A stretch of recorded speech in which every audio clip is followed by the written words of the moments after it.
In this video, we're gonna take a closer look at one of the most surprising and unusual relationships in the whole Shrek series, the one between Donkey and the dragon.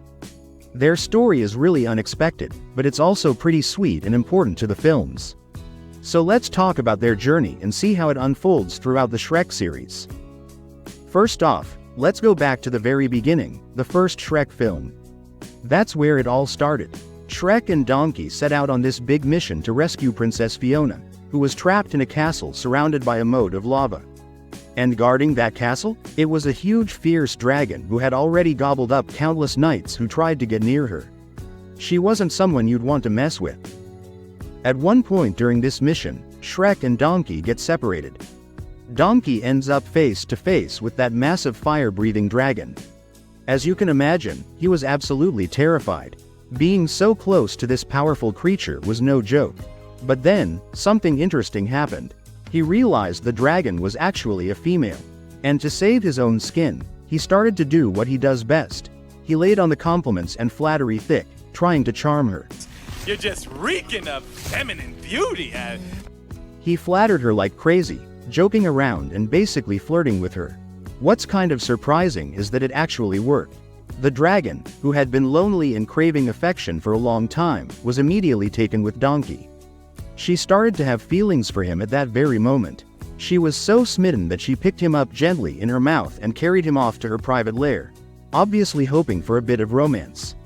But Donkey was still scared out of his wits.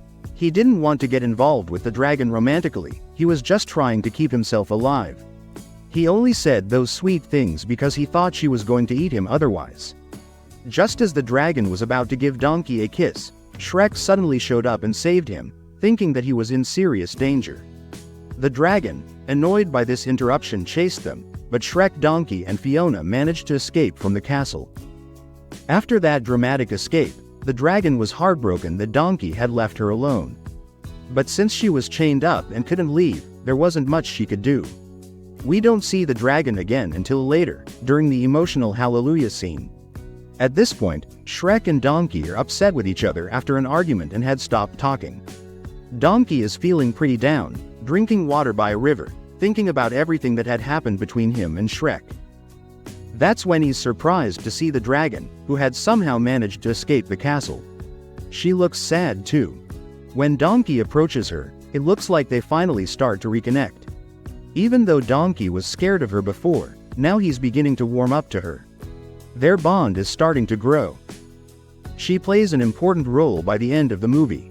She helps Shrek get to the wedding where Fiona and Lord Farquaad are supposed to get married.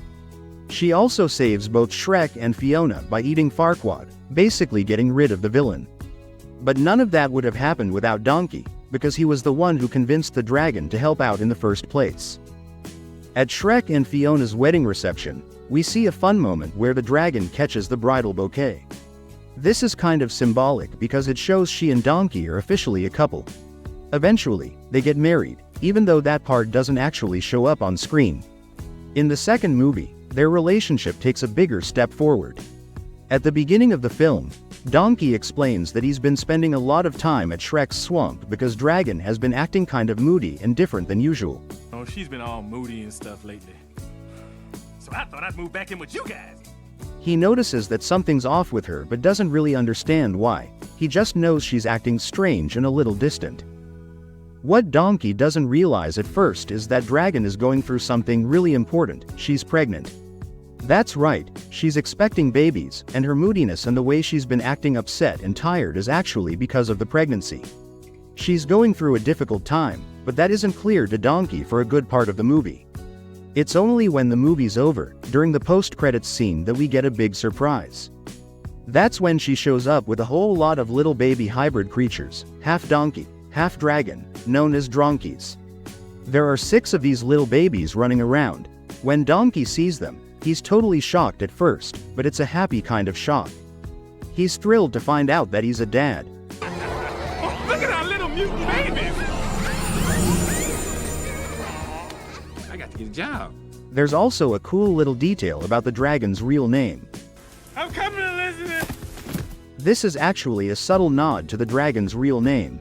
Although the film itself never officially confirms her name as Elizabeth, many believe that's her true name. It's kind of a hidden detail, something you might miss if you're not paying close attention. So the second movie not only moves their relationship forward but also adds new layers, showing Donkey stepping into fatherhood and revealing little secrets about the dragon. It's a sweet and surprising part of their story. In the third movie, we get to see more about Donkey and the dragon as parents. The names of their kids are pretty funny and creative: Debbie, Coco, Bananas, Peanut, Parfait, and Eclair. Now, Coco, Peanut, you listen to your mama, all right? And Bananas, no more roasting marshmallows on your sister's head. Oh, that's my special boy. It's a cute little family, but we mostly see their family life just at the very beginning of the film. After that, the story mainly follows Donkey, Shrek, and Puss as they go on a big adventure to find the new king of Far, Far Away. While Donkey and Shrek are off on that journey, the dragon stays behind with Princess Fiona and the other princesses to protect the kingdom. During this time, Prince Charming launches an attack. Dragon ends up getting caught, trapped inside a big heavy iron net.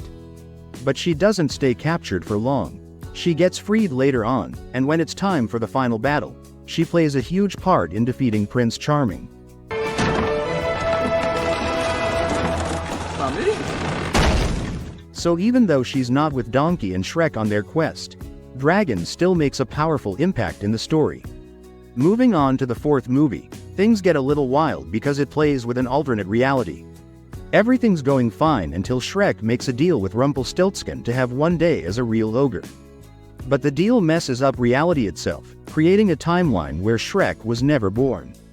In that new reality, Shrek hasn't ever met Donkey, Fiona, or the dragon. This alternate reality is super funny and interesting because the dragon turns into a terrifying wild villain controlled by Rumpelstiltskin. She's fierce and scary, very different from the one we know. Of course, Donkey tries to flirt with her just like he did in the first movie, trying to charm her with all his usual goofy moves, but it doesn't work this time. Since this is a completely different timeline, their story is totally different, and they haven't fallen in love. Luckily, by the end, the timeline gets fixed, and everything goes back to normal.